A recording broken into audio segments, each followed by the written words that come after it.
Eduardo, acho que foi João, Laura, Luiz, pessoal, tem Pedro, Richard, Richie e Stefano. Beleza? Prontos para dançar carnaval?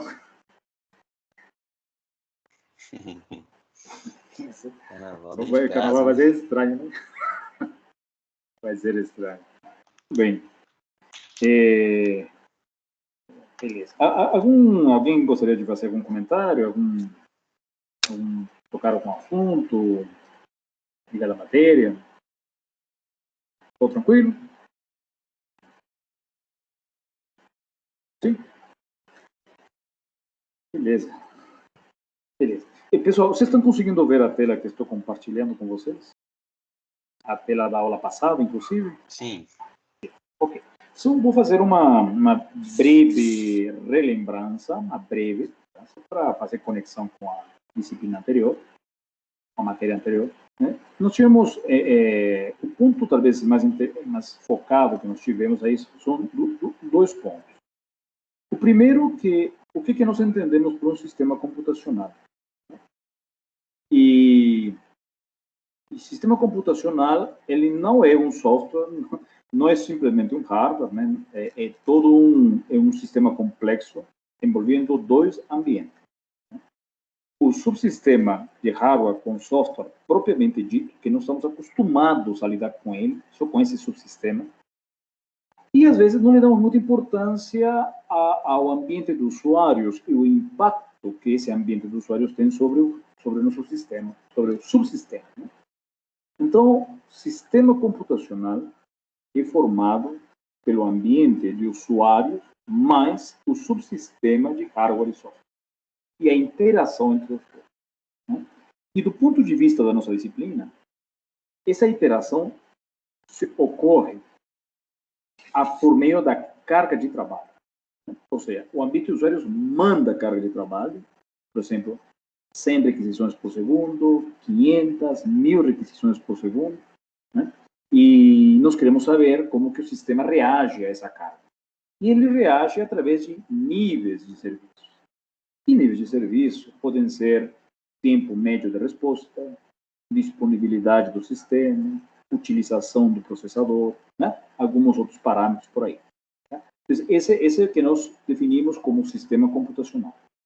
E outro ponto que gostaria de ressaltar foi no início da primeira slide, onde nós falamos de que os grandes prejuízos em setores de TI deve-se a falta de uma mentalidade voltada para a extração do máximo do benefício do sistema atual, sem pensar em investir em novo hardware. Tá? Esse é o ponto principal da matéria. Ou seja, é detectado atualmente, inclusive, que muitas empresas optam por escalar automaticamente, optam por comprar novos servidores, se mesmo ter extraído o máximo daquele sistema que eles investiram. Tá?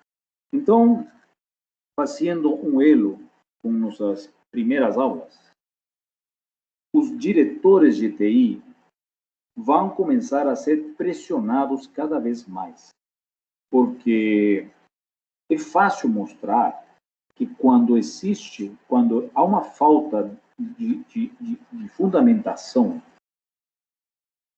optar pela escalabilidade automática, optar pela compra de equipamentos, isso vai trazer prejuízos econômicos para a empresa, especialmente para o setor de TI. Então, é um campo que está se abrindo, muito fértil, né? E onde é necessário que os diretores de TI não sejam simplesmente uns gestores de desenvolvimento de software, de aplicações, não. Eu posso ter a equipe mais perfeita do mundo, capaz de produzir os melhores aplicativos, os melhores programas, os melhores algoritmos. Porém, se meu sistema vai ficar fora do ar continuamente, então eu tenho um problema de TI. Né? Então, o gestor, o diretor de TI, passa a ter uma responsabilidade muito grande em cima disso. Essa falta de mentalidade tem criado um novo nicho de mercado muito promissor, que é, já falei para vocês, né, então, essas empresas que hoje elas são uma ponte entre o fabricante ou distribuidor de máquinas com o cliente final, né? Porque antigamente a empresa lidava diretamente com o fornecedor, tá? Mas nós sabemos que isso não é muito bom, porque eu estaria delegando a um fornecedor de hardware a responsabilidade de me propor soluções. E o que ele vai fazer? O que ele vai fazer é vender mais máquinas, né? Vender servidores. Então, nessa ponte tem sido criado empresas consultoras, né, que vão tentar suprir essa falta, né, fazer a conexão entre interesses da empresa e o que realmente uma empresa fornecedora de hardware pode oferecer.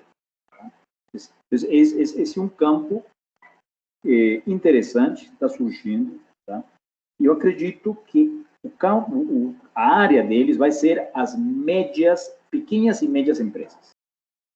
Grandes empresas, como bancos, não. Bancos vão continuar tendo suas próprias equipes, tá? Então, pelo que me consta, todos os bancos têm equipes sêniores, ou seja, pessoas já com idade, tá? 50 anos para cima, tá? Que, na verdade, eles não tiveram aula de modelagem, de avaliação de desempenho, não tiveram. Ou seja, eles aprenderam pela experiência, né? Pela experiência. E esse pessoal, né, daqui a uns 5 anos, já devem estar alguns se aposentando, saindo da empresa. E aí dá entrada a esse novo pessoal, a esse novo grupo de profissionais que já vem se formando, já vem conhecendo novas teorias, novas metodologias. E acredito que daqui a uns 5 anos, diretores de TI vão propor com mais responsabilidade, né, as ações dentro do próprio setor, né, de forma a estar em consonância com os interesses da empresa. Tá? Então, é isso que eu estou vendo aí. Tá? Essa disciplina já é lecionada já há vários anos, né? Então já tem vários alunos por aí, soltos aí, né? Mas que eventualmente é um campo que vai começar acredito eu fortemente, tá? a ter uma demanda maior. Tá? Bom, isso seria uma breve introdução, tá, do que nós fizemos na aula passada para fazer conexão com a aula de hoje. Queria perguntar para vocês se vocês têm algum tipo de pergunta.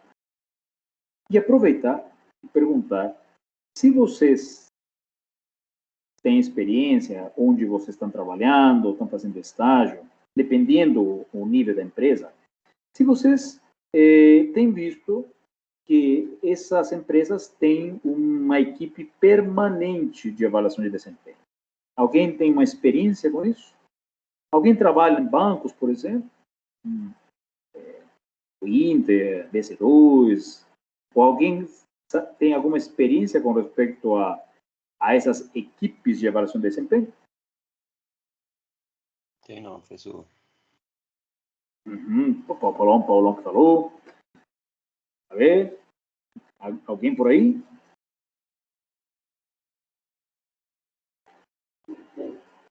Né?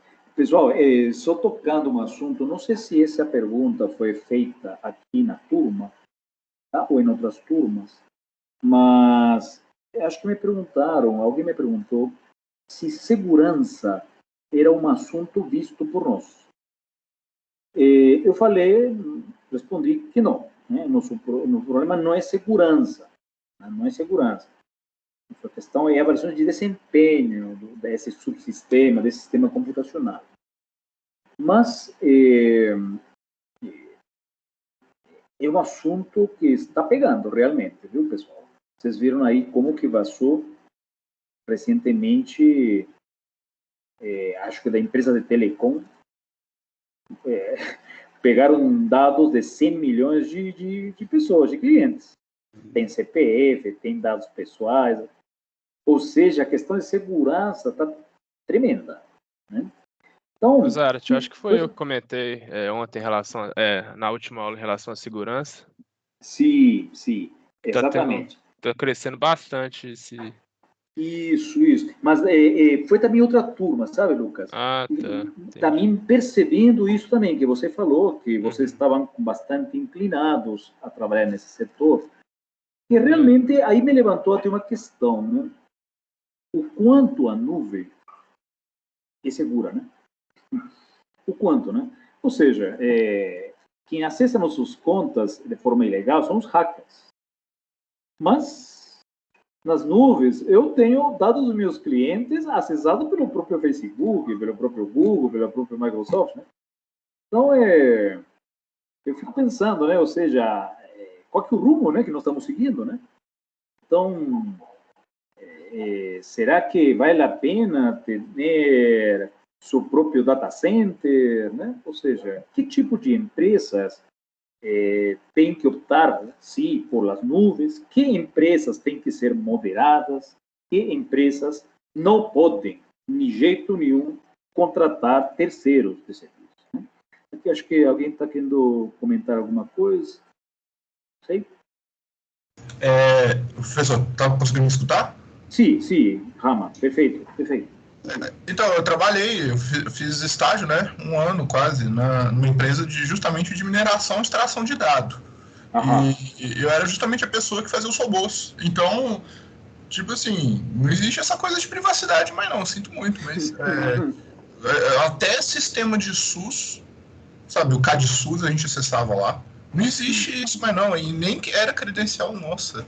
A coisa é feia, não público, privado, se está na internet, seja site público, site privado, é acessado por alguém. Não existe mais isso, é impressionante. E nós não éramos a única empresa do setor. E volta e meia o chefe comprava. Vazou em tal lugar, aí chegava um cara, vendia tantos CPFs lá, portanto, vendia PAC do CPF. Tipo assim, já está acontecendo isso há anos. A gente está vivendo um mundo assim que só não caiu a ficha ainda. Sim, perfeito, Rama, exatamente, né?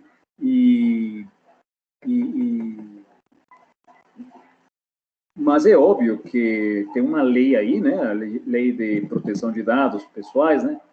Onde as empresas hoje são obrigadas a investir em segurança lógica, em segurança de acesso, né?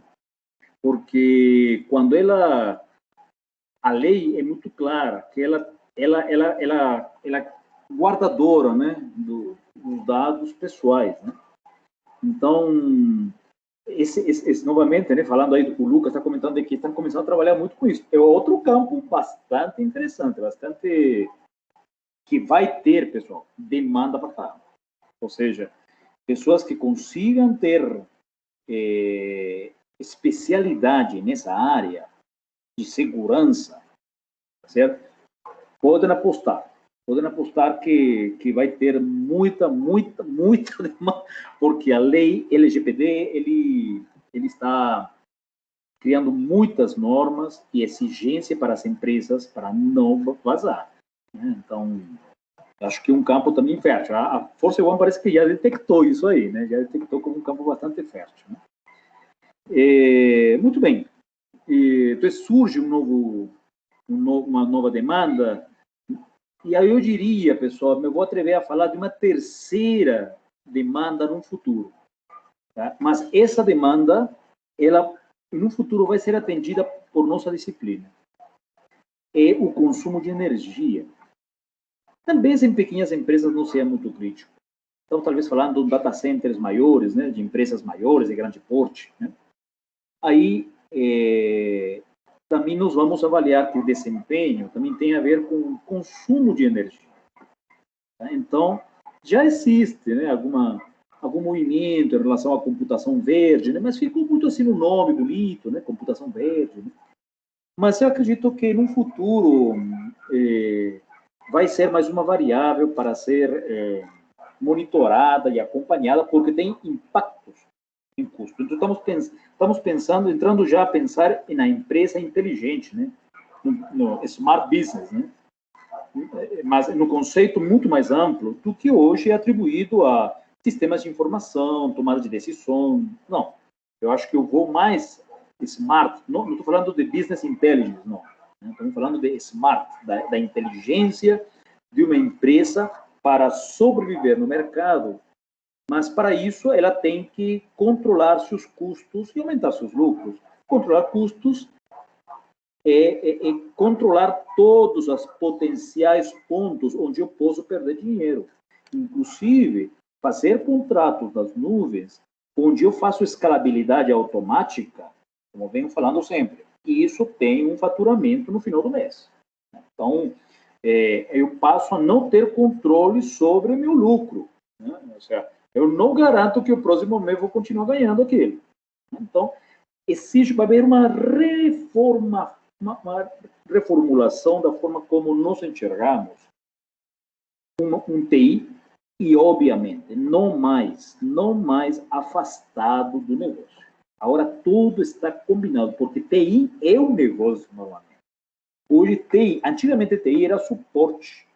Hoje TI é o meu negócio. Tá? Então, eu vejo coisas um campo muito fértil para nossa área, né? A área da computação e especialmente nesses nichos pouco explorados, né? Muito bem, pessoal. Qual que é o objetivo de hoje, a primeira mão da nossa disciplina, da nossa matéria de hoje? É discutir algumas aplicações. Algumas nós fizemos, outras a teoria, os autores têm feito e eu estou trazendo para nós, para discutir, para mostrar um pouquinho. Tá? Então, a primeira aplicação que nós fizemos foi em um servidor da PUC. Aqui na PUC, né, nós fizemos uma aplicação para avaliar os servidores do ECGA. O que acontecia tempo atrás? Você está vendo aí essa tabelinha? E foi inclusive um trabalho de TCC. E nós fizemos um monitoramento do sistema, do servidor, e observamos que ele estava com 100% de paginação. Perdão, de consumo de memória. Pessoal, 100% de memória tem que ser um alerta. Por quê? Porque se estou em 100%, eu tenho uma paginação alta, swap. E, efetivamente, o servidor estava com 35% de paginação. Não sei se vocês têm ideia do que é isso, tá? Mas, assim, não é exatamente, mas vou dar uma ideia para vocês. É como se fosse 35%, não é exatamente, tá? Das vezes que eu precisei ir para a memória, eu tive que ir para disco. Tá? Não é exatamente isso, mas é para vocês entenderem a magnitude do impacto. Ou seja, precisei ir para a memória para pegar um registro. Infelizmente, não está lá. Tenho que ir para o disco. Né? Eu tenho que ir para o disco físico. Ou, eventualmente, precisava espaço em memória e não tinha espaço em memória. Né? Então, eu tinha que fazer swap, tinha que trocar. Tinha que trocar o que estava em memória no disco, disco para memória. Né? Então, 35% é um valor extremamente alto. Extremamente alto. Esse servidor estava com problemas, né, na PUC lá, e nos pediram para fazer uma avaliação. Tá? E vocês têm uma ideia de quanto mais lento é acessar um disco em relação a acessar a memória? Me dê uma proporção. Alguém sabe? Cada vez que vou para o disco, qual que é o meu custo para isso?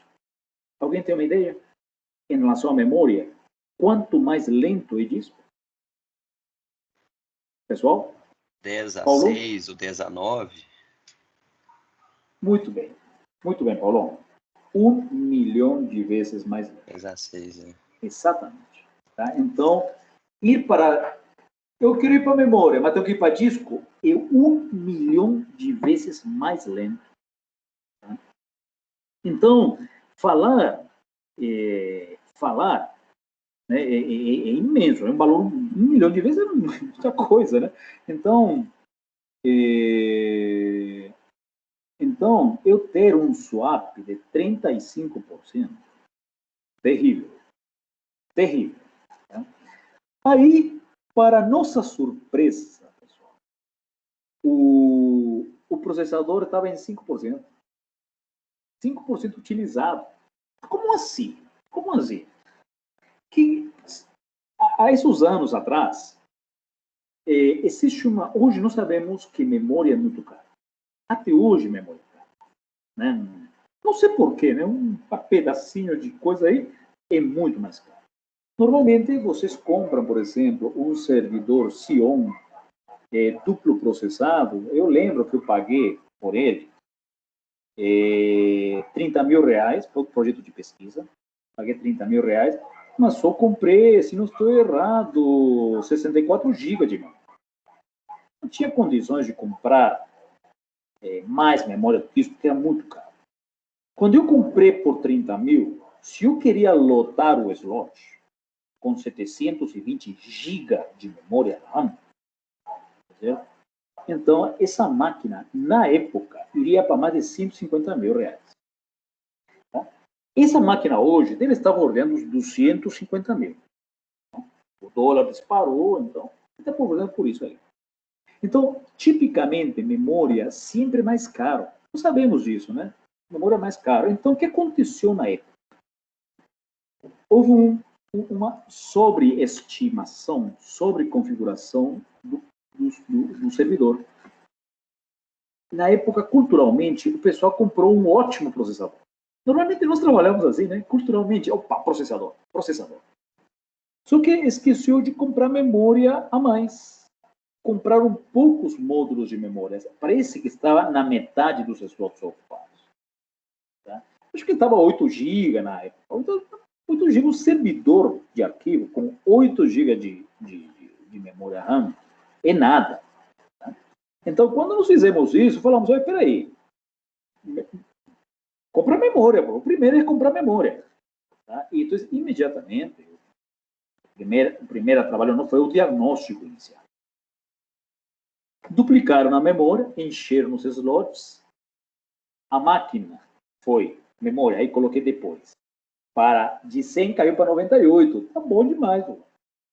Tá? Ah, mas eu quero menos memória. Não. Memória é um recurso escasso. Todos os dispositivos passam pela memória. Então, memória sempre fica anotada. Tá? Sempre fica anotada. 98%. A paginação, conseguimos derrubar ela para 5%. Tá? No horário de pico. Fora do horário de pico, não tínhamos paginação. Tá? Então, isso foi uma coisa simples. Só memória, pessoal. Tá? Enfim, processador melhorou? Não. O processador continuou com seus 5% de consumo. Certo?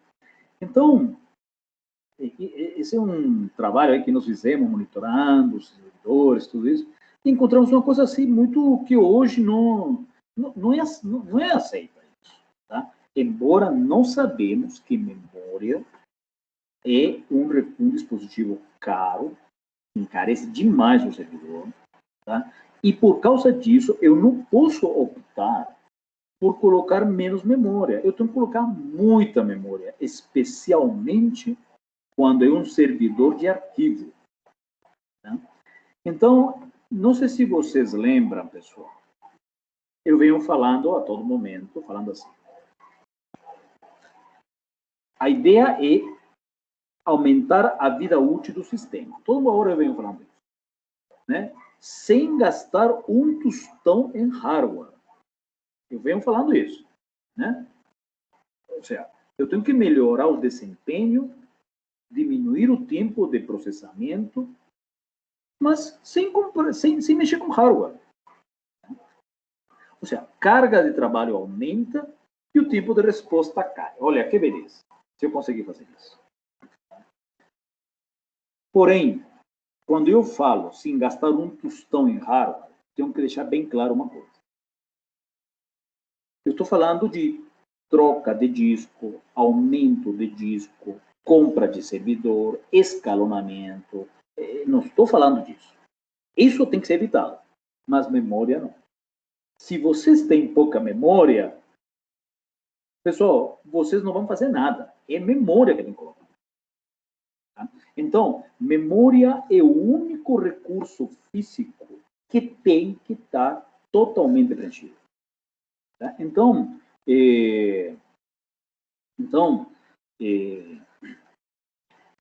memória é um assunto que a gente já nem discute. Né? Ou seja, a gente não fala assim, se eu tiver falta de memória. Não, peraí. Me enche todos os slots aí de memória. Vai no máximo. Aí eu vou pensar em otimizar. Pessoal, eu não posso otimizar um sistema que tem falta de memória.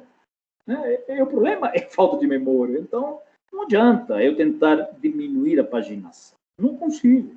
Eu preciso da memória. Tá? Então, esse é o único dispositivo, né, do computador que aceita investimento em hardware. O único. Tá? Mas a nossa ideia é melhorar o desempenho sem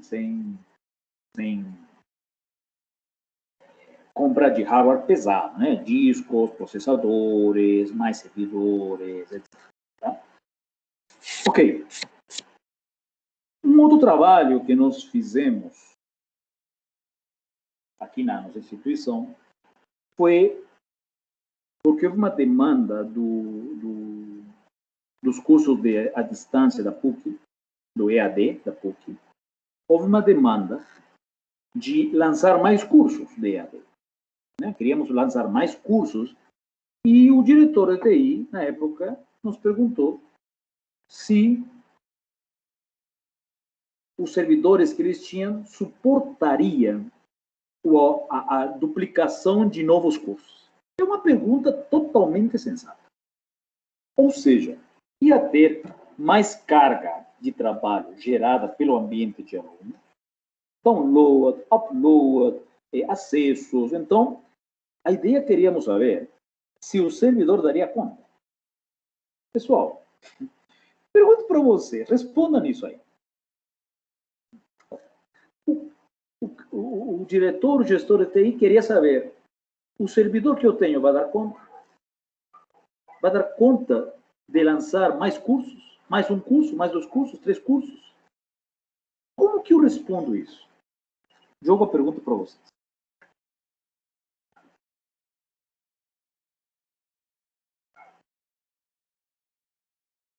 Tá vendo? Eu estou falando de uma situação para frente. Não estou falando de uma situação que estou vivendo ela, não. Estou lançando para frente. O servidor vai segurar? Vai suportar o aumento de curso? E eu tenho que dar resposta para isso. A nossa disciplina tem que dar resposta para o antes, durante e o após proposta de uma configuração de hardware. A nossa ideia da nossa disciplina é sair do achismo. Eu acho que pode ser isso. Eu acho que vai dar conta. Eu acho que vai dar conta. Isso não existe para nós. Eu preciso fazer, não. Deixa esperar aí, deixa analisar. Aí eu pergunto para vocês, como que eu vou responder isso? Tá vendo? Estou jogando para os universitários. Doutora Ana, doutor Edu, doutor Eduardo, João Pedro, Laura, Lucas Teixeira, Luca, Luisi, Luisa, Paulo, Pedro, Rama, Richard, Richie e Stefano. Quem quer ganhar pontos de conceito? Ana? Não era mais Ana, né? Esta vez não era Ana. Eu falei um nome. Quem que era? Rama. É isso mesmo. Era Rama. Muito bem, Rama. Vamos lá, é contigo. Você pode repetir a pergunta, por favor? Ok. Foi uma demanda que veio da EAD, da PUC Virtual, e é uma demanda muito, muito plausível em qualquer negócio. Eles têm uma estrutura computacional atendendo seu ambiente de usuários, e no caso específico da PUC Virtual, a pergunta era: nós queremos aumentar o número de cursos, talvez mais dois cursos, ou 3 cursos, não interessa. O servidor vai aguentar? A performance dele vai ter garantida? Eles estão me perguntando sobre algo para frente. Então eu pergunto para vocês, o que você faria? O que você faria para responder? Tem que ver o estado atual. Vai lá, Rama. Fazer um estudo, né? Vamos lá, mais especificamente, Rama. Dependendo da época, eu ia ter que ver quantas pessoas estão acessando, eu ia ter que ver, basicamente, que cursos que são esses, da onde que os alunos iam acessar, para poder ver se tem servidor distribuído, para não carregar muito alguns. Eu ia ter que fazer um monte de análise para ver o tanto que isso ia impactar no servidor, ou nos servidores, se for mais de um, né? E ver como é que já está o servidor atualmente. Às vezes ele já está atolado lá de processo, não está aguentando mais acesso, né? Já está no limite dele, estressado. Tem que fazer essas análises, mas eu não conheço as métricas para poder fazer isso. Eu estou falando por alto, né? Realmente, é análise que não é muito, não é trivial, não, tá certo? A informação que eu tenho hoje, por exemplo, chegam 100 requisições por segundo do ambiente dos usuários. O tempo de resposta é 300 milissegundos. Se essa carga duplicar, eu não tenho certeza que vai ser, que o tempo de resposta vai duplicar também, não? Eu não tenho certeza. Eu não sei o que vai acontecer com a saturação do sistema. Eu não sei o que vai acontecer com a disponibilidade. Ou seja, né, Rama, existe... Até agora, eu não tenho nada na mão para responder isso. Né? Eu acho que não só os servidores também, né, professor? Os próprios equipamentos de rede não sabem se eles vão suportar tudo isso, né? Switch, ou se tem um firewall na rede, ou sei lá. Sim. Como é que é essa rede? Perfeito. Toda essa infraestrutura, né, ela realmente, os hubs, todos isso tem que estar, portas de acesso, perfeito. Perfeito o que você falou, né? Mas em termos, por exemplo, de servidor, de processamento, né, de acesso, acessar um disco para pegar uma informação, devolver para o ambiente, né? Então, nós estamos travados nisso aí, né? Estamos travados, né? Mas eu gostaria de perguntar hoje o que eu faço, né? Ou seja, analisar, mas como que analiso isso? Né? Ou seja, são situações que não vieram ainda, né? Hoje, meu sistema pode estar a pensar assim, está muito bem, está ótimo, o desempenho está ótimo do sistema. Está muito bom, está com 50% de disponibilidade. Oh, que beleza, que beleza. A pergunta é, você me garante que se aumentar mais 2 cursos, o sistema vai continuar com 50% de disponibilidade ou vai para quanto? Aí não sabemos, né? Então, estamos presos. Mas ainda eu quero escutar uma saída. Uma saída plausível, sem necessidade de utilizar minha disciplina. Compre mais recurso. Não. Sem utilizar sua disciplina. Tá certo. Gostei da colocação, gostei. Tá? Mas tá? A gente não... Estava conversando com uma turma ontem que me falou de que o diretor de TI, ele é extremamente conservador e ele sobreestima tudo que ele comprar. Ele sabe que a carga vai afetar. O que ele faz? Ele compra super máquinas. Ele não quer saber. Ele compra super máquinas. Então, ele sobreestima. Pessoal, isso não é errado não, tá? Isso é uma questão de sobrevivência na guerra mesmo. Tá? Porque imagina que o sistema fique fora do ar. a cabeça do diretor sai fora. Agora. E se for repetido uma vez, 2 vezes, 3 vezes no mesmo dia, como eu contei um caso para vocês, 3 vezes ficar fora do ar, então é uma incompetência, entre parênteses. Né? Então, ontem um aluno me falou que o chefe dele ele é extremamente conservador e o que ele está fazendo é sobre ajustar a máquina. Né? Ele compra tudo super, tudo a mais, para não ter problema.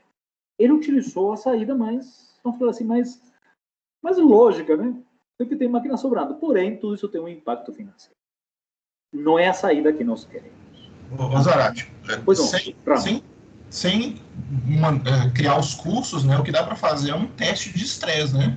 Acabou. Muito bem. Dá para fazer isso e simular um acesso parecido, né? Dobrado. Perfeito, Rama, perfeito. Tá? É isso que eu queria justamente chegar. Você não precisa da minha disciplina. Você pode fazer testes de noite, de madrugada, né? Gerar carga sintética e avaliar o desempenho para ver se o sistema aguenta. Ou seja, conhecer a carga de trabalho que poderia derrubar seu sistema.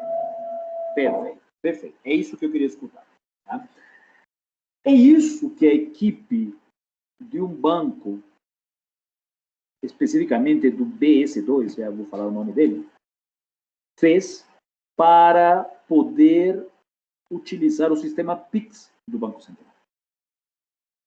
Eles fizeram testes sintéticos, né, levaram na exaustão a máquina e verificar se a máquina tinha algum problema se chegassem 40.000 requisições por minuto e se o tempo de resposta fosse de 20 milissegundos. Claro que o Banco Central não é bobo. O Banco Central falou, não, você pode fazer seus testes aí na sua banco, nas suas instalações, mas eu quero que você faça de forma real comigo. Então, você vai mandar para mim, vai simular requisições, eu vou te voltar a informação da corrente. Ou seja, o Banco Central não é bobo também, né? Você pode fazer seu teste aí dentro do seu espaço físico, mas agora eu quero que você faça teste nos meus servidores. O Banco Central monitorou o tempo de ida e volta da requisição. Tá? Então, isso que você faz, né? Isso que você faz. E isso eu aconselharia a fazer fortemente. Porém, vamos lá.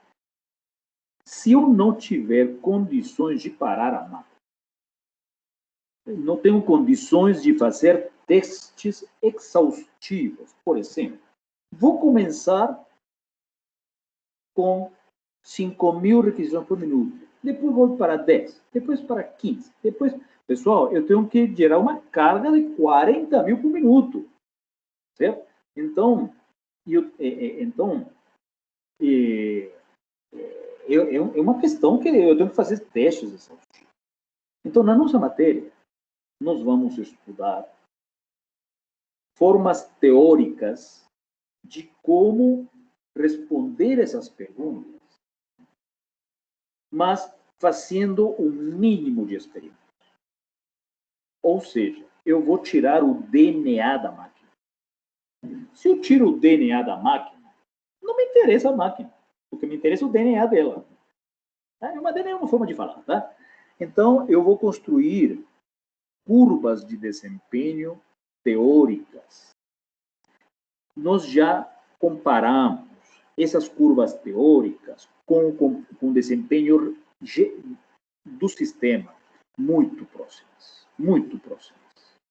Tá? Não vou falar que é idêntico, mas é muito próximo. Então, eu posso utilizar as curvas teóricas para responder a essa pergunta.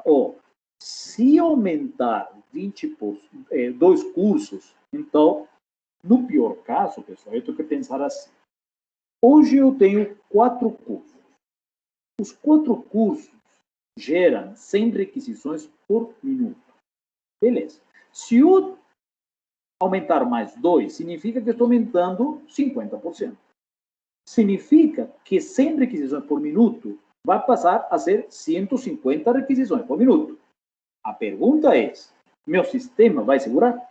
Aí eu vou na curva teórica e eu consigo saber se esse sistema vai ficar crítico ou não. Ou seja, é a forma mais simples que temos, certo? Para eu resolver, tá? Em forma teórica, que a nossa disciplina é teórica. Agora, se eu tenho chance de fazer curvas de desempenho experimentais, excelente. Excelente. Podemos fazer e devemos fazer. Tá? Então, é isso aí que vocês falaram, muito bem, o Rama comentou, né? A parte experimental, né? Isso é muito bom. Tá? Mas a pergunta é quando eu não posso parar a máquina para atender, fazer testes ao uso. Não posso. A máquina funciona 24 horas na alta demanda. Então tem que criar novas alternativas. Umas alternativas é tudo teórico. Tá? Então, essa foi a pergunta, né? Se o servidor suportaria o aumento de custos de NEAD e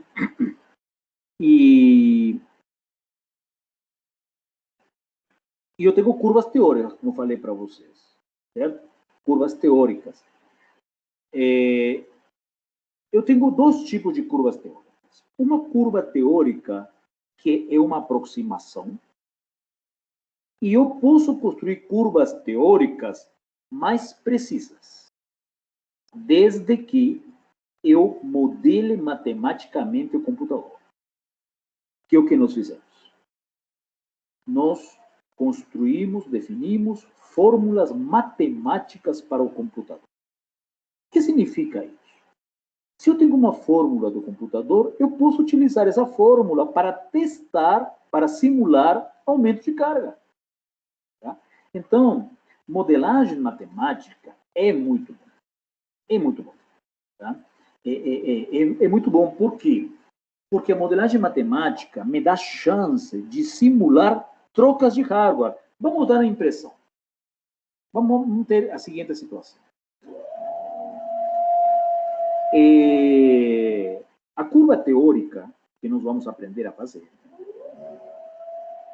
ela me vai dar o tempo de resposta que o sistema apresentaria se tivesse esse aumento na carga.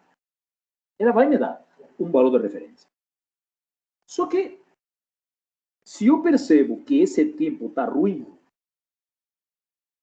né, o tempo está ruim, que o sistema não vai suportar, aí vem outra pergunta. Aí vem outra pergunta que eu faço para vocês. E aí, pessoal? Vamos pensar que vocês, através da curva teórica, vocês descobrem assim, não pode. Se você aumentar mais um, não, o sistema vai derrubar. Que solução vocês me dão? Acho que todo mundo passou pela cabeça, né? Compra outro servidor, né? Compra outro servidor. Eu acho que todo mundo pensou nisso. Mas aí eu venho e falo para vocês. Por favor, não erra comigo, não. Me fala exatamente quantos servidores você vai. Ou seja, a ideia é não falar, compra mais um servidor. Tá? Então, pessoal, alguém faria alguma coisa diferente? Alguém?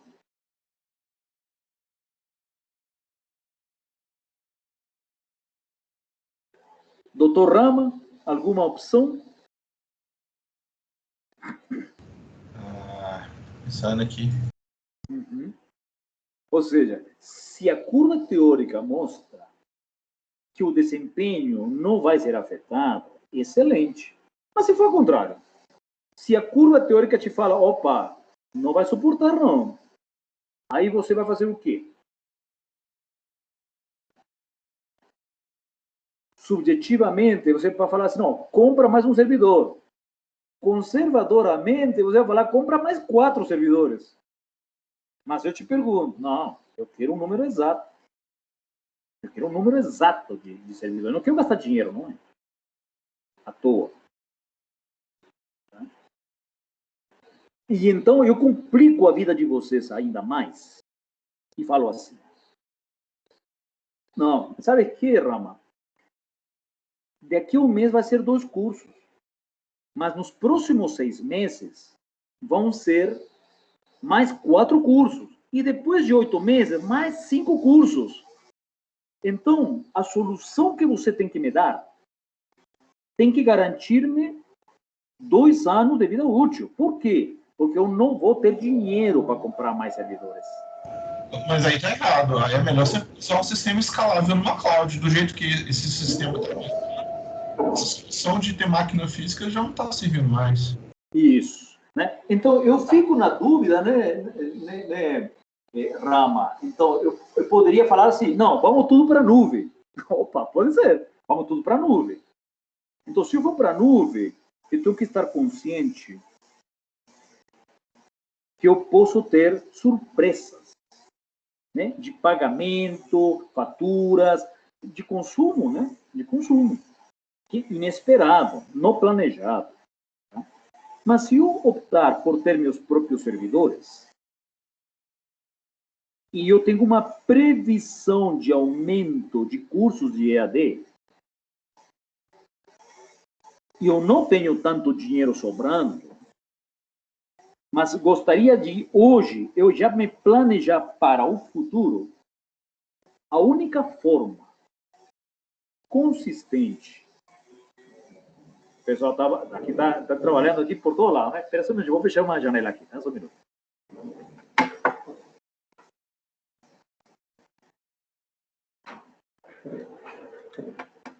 Beleza, perdão.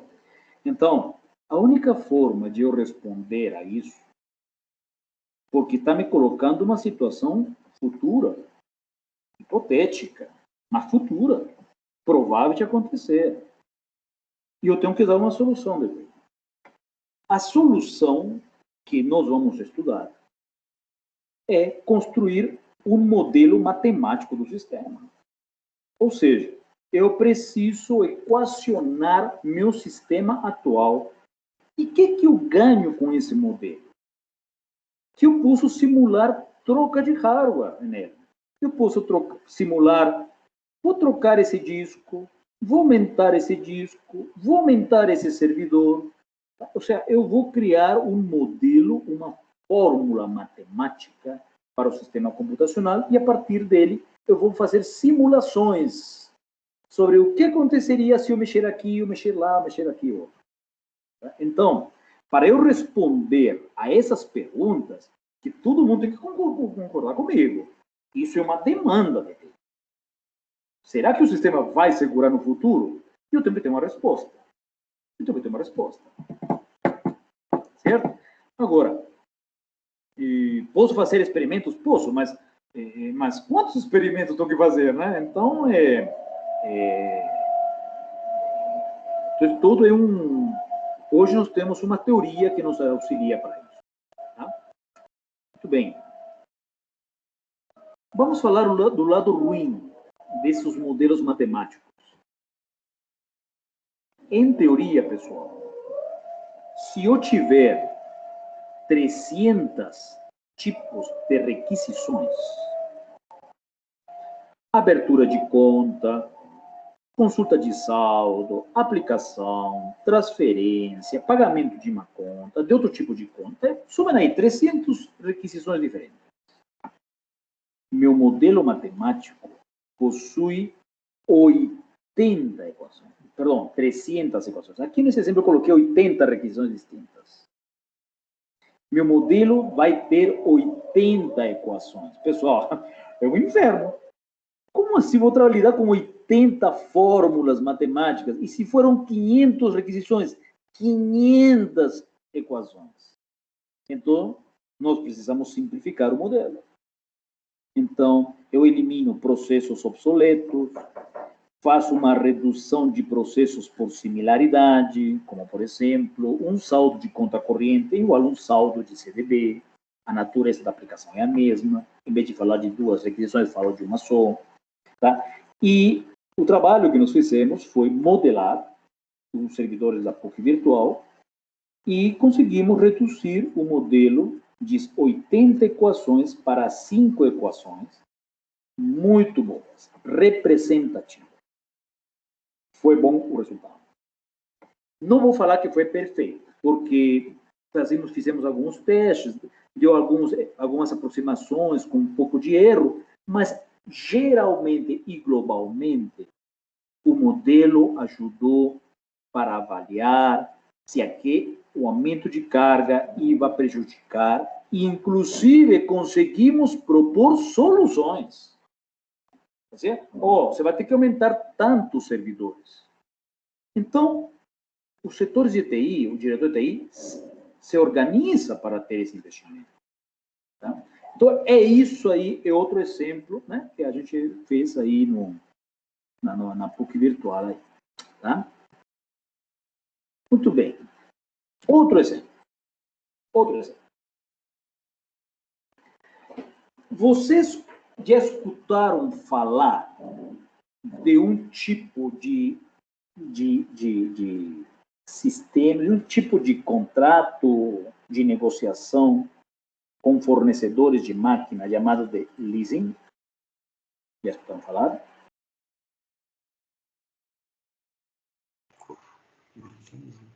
Leasing, ou seja, o que seria aluguel-venda. Mas não é o que as clouds fazem hoje, né? Porque você entregaria o recurso físico?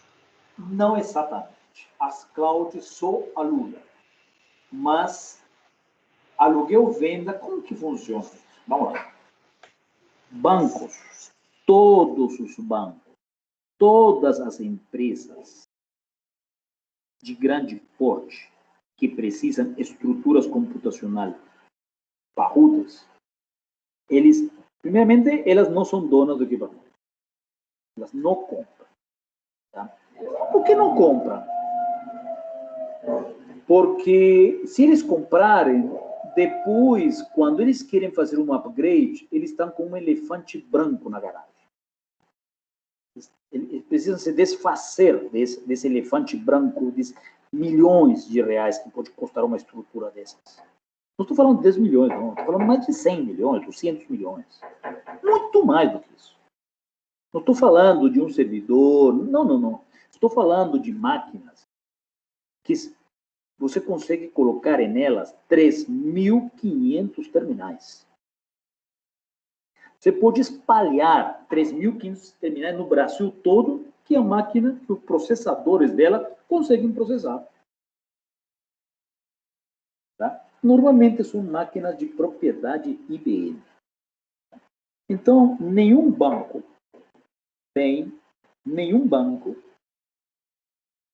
compra máquinas, porque depois, se ela comprar, ele é dono da máquina. Né? E aí, o que faz com essa máquina quando quiser comprar outra? Vai ter que gastar novamente na estrutura computacional. Né? E tem uma máquina parada aí na garagem. Né? Garagem entre aspas.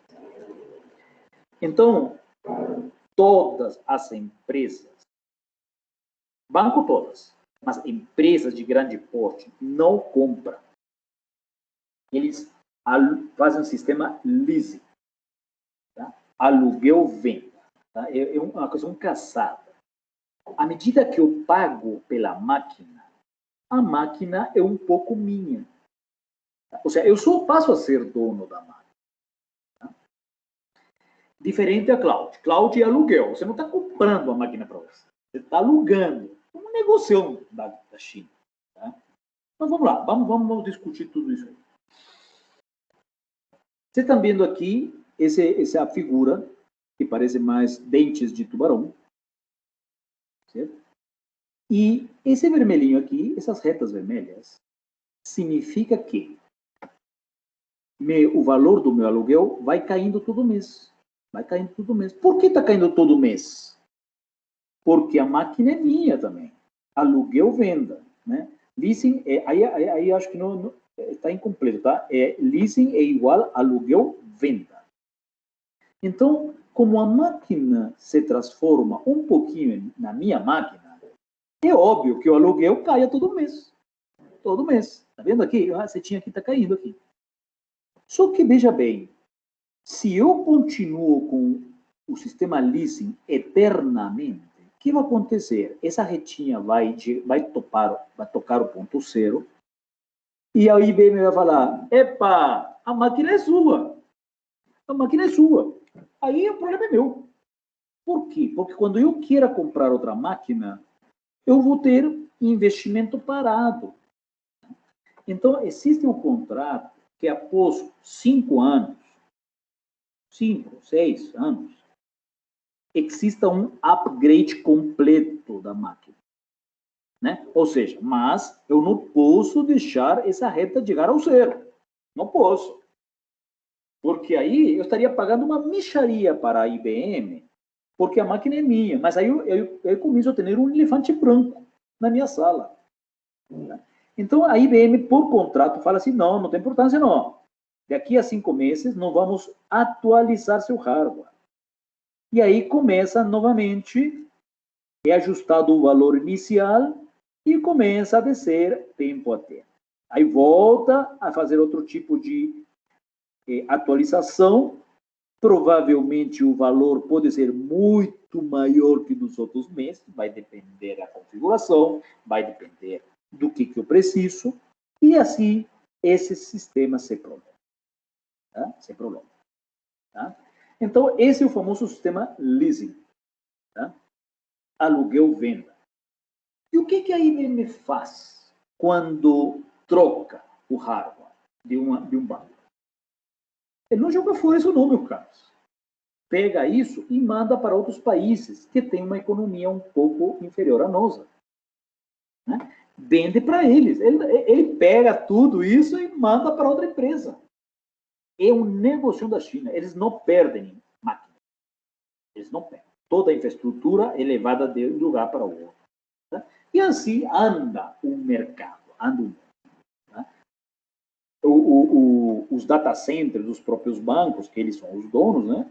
Tudo isso é aluguel-venda. Um que outro deve ter seu próprio investimento, não ser dono, mas a maior parte processador é alugado. Tá? Alugado com caráter de venda, leasing. Tá? Muito bem. Qual que é o problema de toda essa história? Qual que é o problema de toda essa história? É muito interessante isso aqui.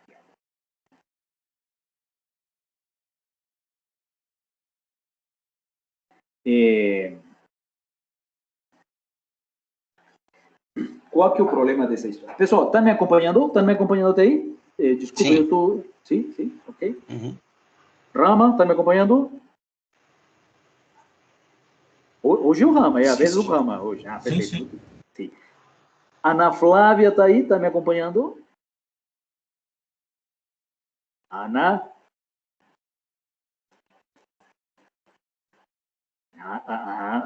Vamos ver, aqui a Ana está escrevendo aqui. Ah, sim, muito bem, Aninha. Senti sua falta, Ana, senti sua falta.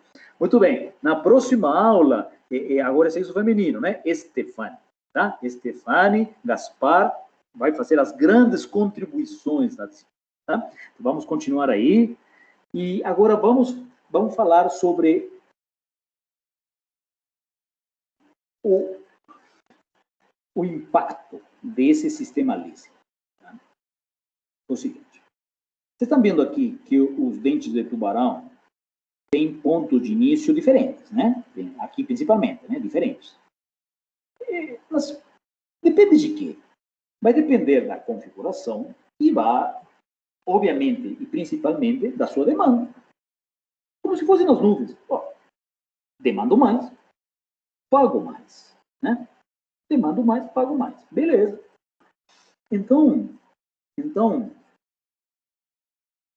quanto que eu vou começar a pagar? Então, aí vem o negócio. Quando eu inicio, quem é dono é a IBM. Ela que impõe o valor do aluguel inicial. Depois, meu aluguel vai caindo. Mas veja bem, como vou chegar na IBM e falar para a IBM assim? Meu valor vai ser tanto. Porque a IBM vai me perguntar qual vai ser o uso dessa máquina. Porque o aluguel, pessoal, o aluguel é pagar pelo uso. Mesma coisa que nas nuvens, pago pelo uso. Tá? Só que é simples. Se eu usar 90% dessa máquina, eu vou pagar muito caro. Muito caro. Então, quero me dar despertinho e falar assim, não. Vou falar para a IBM que é 60%. Vou usar só 60%. Então, a IBM entende que ela vai ter que diminuir a mensalidade. 60%. Não, tudo bem, beleza, você vai pagar menos. Porém, toda vez que eu passar do que foi combinado, eu vou ter que pagar a mais. É o que acontece nas nuvens. O negócio também é assim. Né? Eu posso combinar um certo SLA, um certo padrão de qualidade. Mas, toda vez que eu passar, eu pago a mais. Aí vem minha surpresa. Ou seja, pessoal, hoje não se sabe o que é melhor falar. Não se sabe se é melhor falar vou usar 90% e pago mais caro, ou reduzir para 60% e pagar somente os excessos. Tá? Tem esses dois tipos de negociação. Então, vamos ver a curva de baixo. Eu tenho dois cenários. Um cenário é que o que está em verde, essa linha verde, é o que eu combinei. Tá? Seja nas nuvens, seja com a IBM no sistema leasing. Toda vez que eu passar por ela, esses piquinhos aqui, e depois desce, subiu, desceu, tá? Então eu vou pagar por quanto tempo eu fiquei acima e por quanto tempo eu fiquei acima desses 60. Eu vou pagar por isso. Tá? Agora, olhe no vermelho. O vermelho, ele passa e fica lá em cima. Tá? Passa e fica lá em cima. Então, pessoal, é óbvio que quem tiver um sistema com um comportamento como o vermelho vai levar ferro. Porque mais tempo ficou acima do 80% combinado do que no azul. O azul são picos eventuais. Então, a cabeça do diretor e da equipe responsável no treinamento começa a ficar de jogo. Se eu combinei 80 e eu tenho a curva vermelha, então estou levando prejuízo para a empresa. Se eu tiver 80, combinei 80, mas tenho picos eventuais, tudo bem, picos ocorrem. A pergunta está, né, que a IBM ainda assim, ela me fala assim, como você quer pagar? Você quer pagar por picos que você ficou por cima, ou você quer que eu faça uma média de quanto você usou a mais? Por isso que às vezes não sabemos, você corre, o bicho pega, você fica, o bicho come, né? Tem esse ditado aí, né? Então,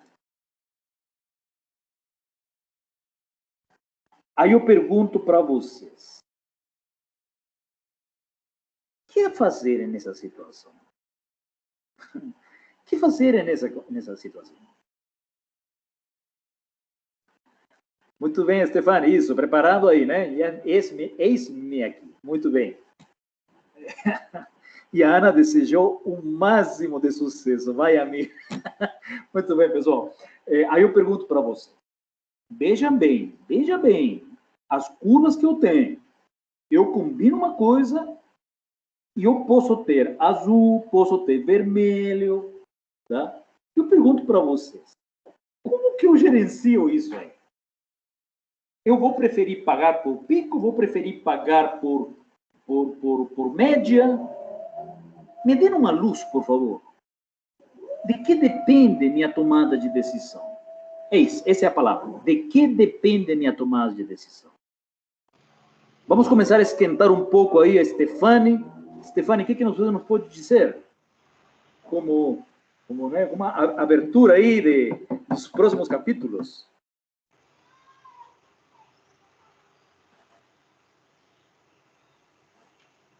Me entendeu a pergunta, Stefani?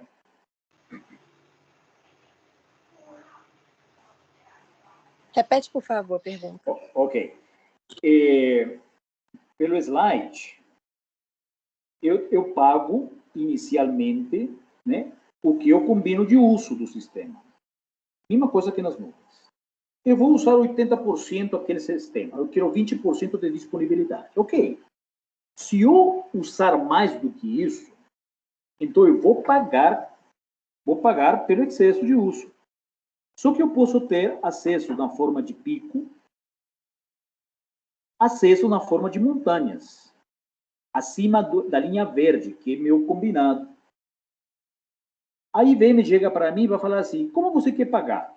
Você quer pagar pela média global ou você quer pagar pelo pico ou pela montanha? Aí eu pergunto para você, que você é a diretora de TI, a sua decisão de optar por um por outro vai ser influenciado por que fator?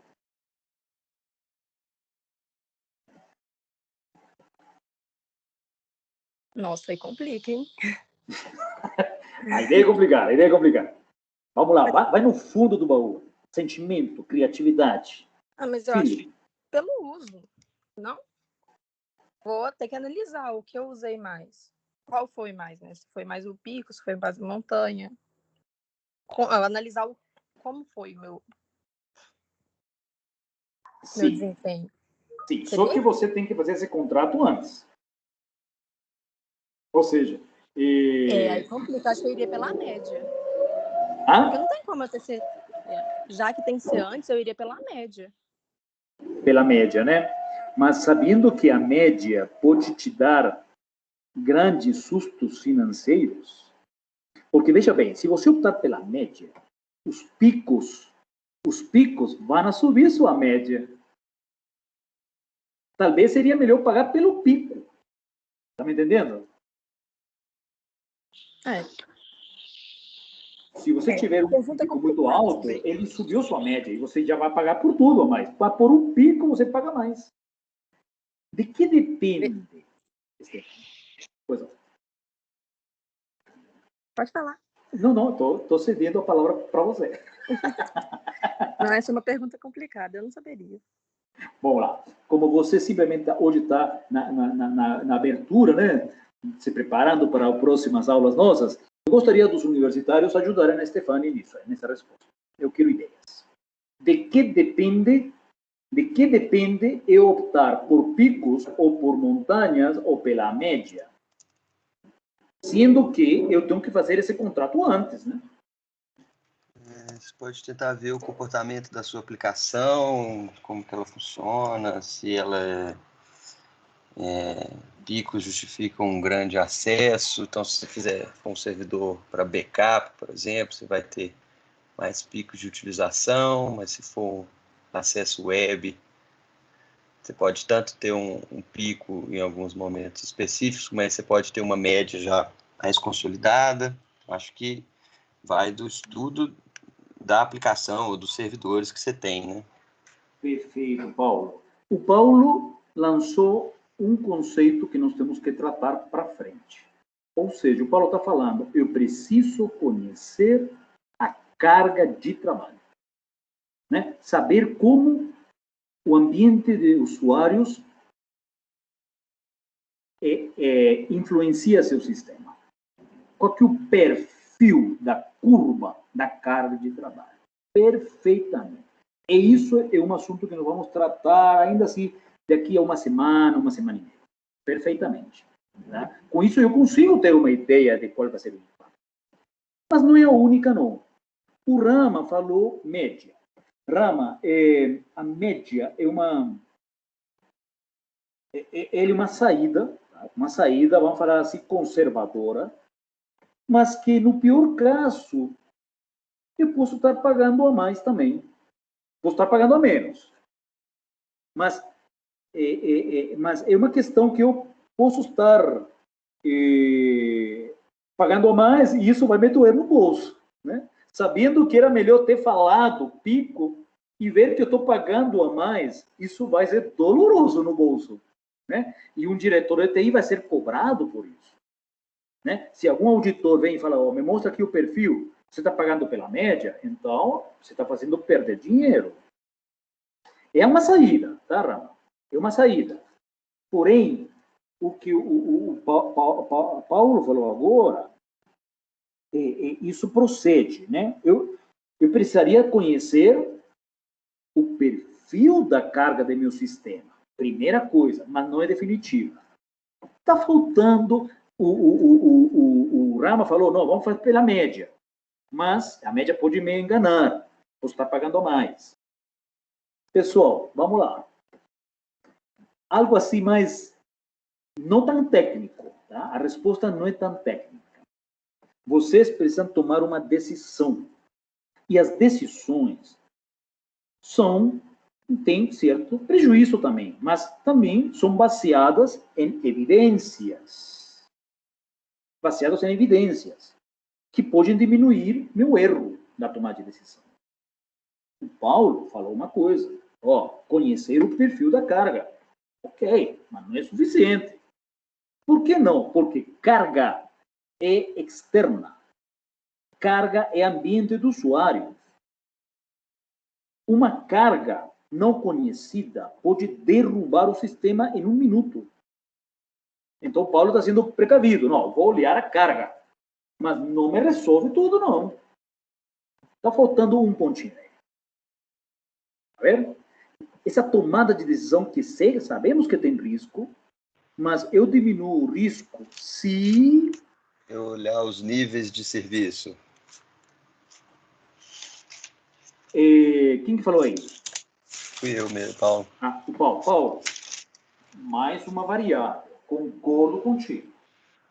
Eu observo o nível de serviço. Sim. E esses níveis de serviço podem me ajudar a eu tomar uma decisão e falar assim, não, vai pela média. Posso falar, não, podemos ir pelo pico. A média é a atitude mais conservadora, mas pode ter prejuízos grandes. Tá? Então, o Paulo falou da carga, falou dos níveis de serviço, porém, eu falo para ele assim, Paulo, os níveis de serviço podem mostrar um raio-x. Um raio-x do quê? Então, a gente pode fazer com base nos parâmetros de qualidade? Não, já estou indo um pouco muito longe. Tá. Os níveis de serviço me ajudam a ter um raio-x do quê? Aí que está faltando.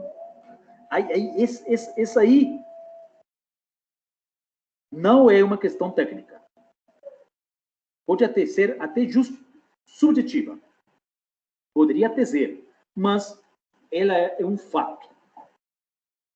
Se observar os níveis de serviço e ver o nível de serviços ruins, minha equipe não é boa. Eu não posso confiar neles, prefiro fazer pela média. Se eu ver o nível de serviço adequado, como nós vamos discutir posteriormente, quando eu ver o nível de serviço do sistema, eu falo para vocês assim, a equipe é boa, a equipe é ruim.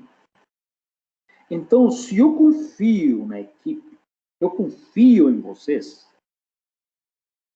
que são da empresa de TI, eu vou olhar os níveis de serviço e observo que está tudo indo muito bem. Então, eu falo assim, eu confio na minha equipe, podemos ir pelo pico. Por que pelo pico? Porque minha equipe vai fazer de tudo para evitar eu passar por essa linha verde. Simplesmente. Então, a equipe de desempenho, ela tem um papel importantíssimo,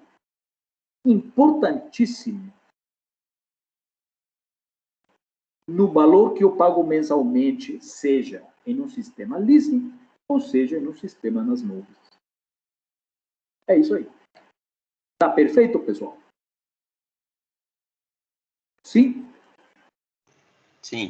Sim? Tá? Então, o que nós estamos fazendo aqui na nossa matéria é formar esse pensamento. Né? Esse pensamento do que é mais racional, do que é metodologias. Podemos errar, tá, pessoal? Podemos errar. Mas temos toda uma metodologia que nós aplicamos. Tá? E, obviamente, a qualidade da equipe é o que vai ajudar ao diretor de informática a tomar a decisão.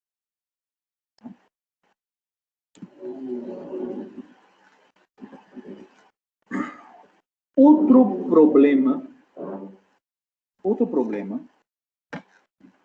que a gente tem aplicado de forma teórica, tá? A gente não tem aplicado isso na prática, mas temos feito trabalhos teóricos sobre isso. O famoso balanceamento de carga nos servidores.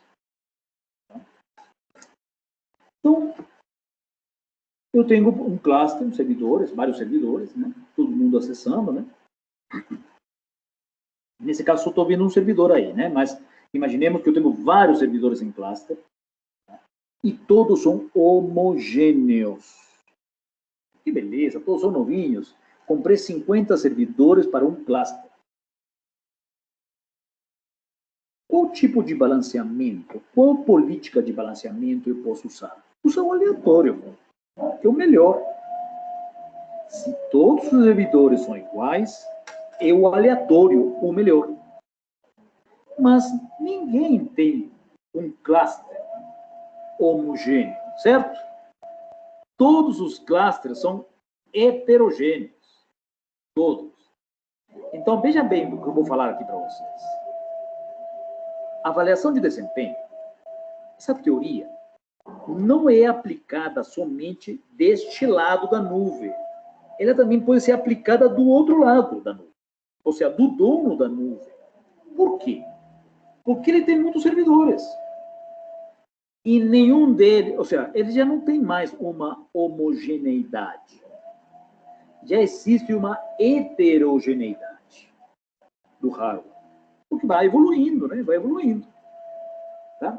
Então, o que eu vou falar vale tanto para nós,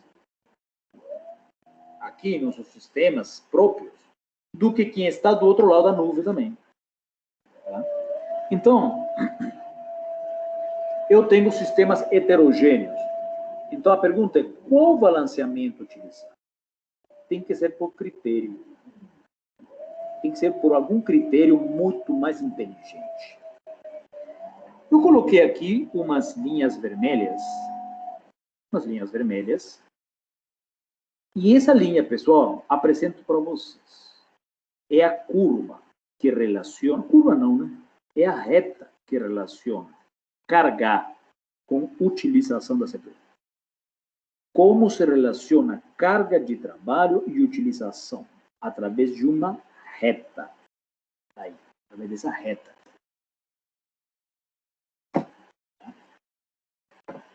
Então, qual que é o pior servidor? Esse primeiro aqui, ó. Por quê?